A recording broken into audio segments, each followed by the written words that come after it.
ধন্যবাদ অৰ্চিয়া, ইমান সুন্দৰকৈ তুমি গীতটি পৰিৱেশন কৰিলা। মই এবাৰ দৃষ্টিৰ ওচৰলৈ আহিব বিচাৰিছোঁ। দৃষ্টি, যিহেতু তুমি কৈছিলা যে কবিতা আবৃত্তি কৰিও ভাল লাগে, এটি কবিতা তোমাৰ কণ্ঠত যদি শুনো, কোনটো শুনাবা? মহাজীৱন। মহাজীৱন, ঠিক আছে।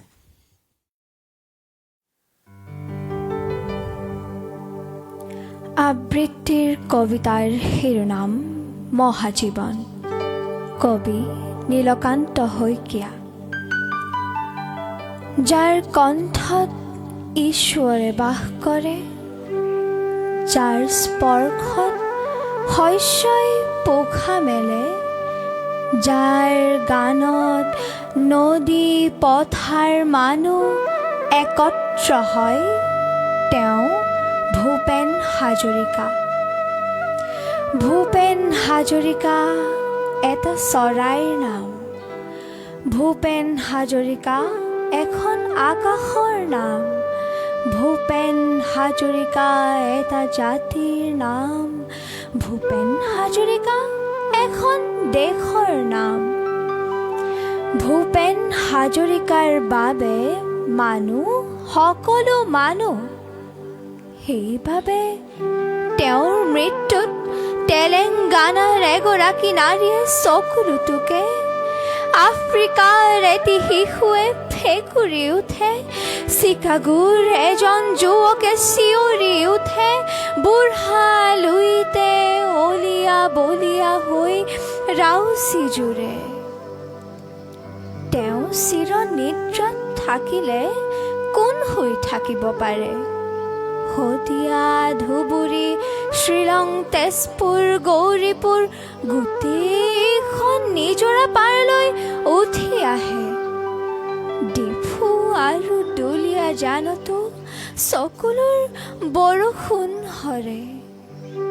তেওঁ যেন অমৃতৰ সন্তান। তেওঁ সত্য, তেওঁ শিৱ, তেওঁ সুন্দৰ, তেওঁ প্ৰেম, তেওঁ জাগৰণ। তেওঁ গানৰ অমৃতে মানুহৰ মৃত্যু ভয় নোহোৱা কৰে। তেওঁ শব্দৰ শক্তিয়ে নিঃস্বজনক সাহসী কৰে। তেওঁ সুৰৰ সুঘ্ৰাণে পৃথিৱীক সমৃদ্ধ কৰে। তেওঁ জীৱন বিখাই মানুহক যৌৱনৰ স্বপ্নত মতলীয়া কৰে। তেওঁ জাতিক দিছিল গান, দিছিল প্ৰাণ, গ্ৰহিছিল সাকু, মানুহৰ পৰা মানুহলৈ, হৃদয়ৰ পৰা হৃদয়লৈ, পাহাৰৰ পৰা ভৈয়ামলৈ। ভূপেন হাজৰিকাৰ মৃত্যুত সেইবাবে আমি কাতৰ হওঁ, বিহ্বল হওঁ, কান্দো, ইজনে সিজনক সুধি ফুৰো, হেৰা মহাজীৱনৰ সন্ধানত জীৱন পাত কৰা মানুহজন সঁচাই মৰিব পাৰে জানো? ভূপেন হাজৰিকা মৰা নাই। তেওঁ মৰিব নোৱাৰে। তেওঁ যেন গানৰ ঈশ্বৰ, সুৰৰ ঈশ্বৰ, আমাৰ সংস্কৃতিৰ ঈশ্বৰ।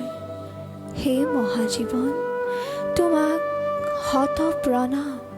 হে মহাজীৱন, তোমাক শত প্ৰণাম।